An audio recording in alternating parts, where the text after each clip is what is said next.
खुदा को जानने की कोशिश करो। देवाला जाणून घ्यायचा प्रयत्न चंगा करा. करने वाला, आरोग्य देणारा, बीमार ठीक करने वाला, आजारपण ठीक करणारा, जरूरत पूर्ण करने वाला, पूर्ण करणारा ये नहीं, हा नाही. तू उस खुदा को जान तो त्या देवाला ओळख जो अपराधों को क्षमा करके तेरा नाम नरक में से बुझा डाला है। जो अपराधांना क्षमा करून देणार. हालेलुया!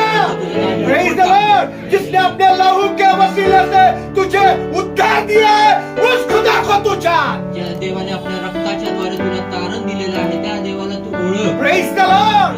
चंगा करने वाला खुदा को मत जान, आरोग्य देणारा देवाला ओळखू नको. ये चंगाई तो मिलेगी ही, आरोग्य तर मिळेल. तुम्हारी हर जरूरत पूरी होगी ही। पहले खुदा का राज्य और उसके धार्मिकता का खोज कर, बाकी लगने वाली सारी चीजें तेरे पीछे आ जाएगी। आणि सर्वप्रथम तू त्याचे धार्मिकता आणि त्याचे राज्य मिळवायचा प्रयत्न कर. Praise the Lord! हालेलुया!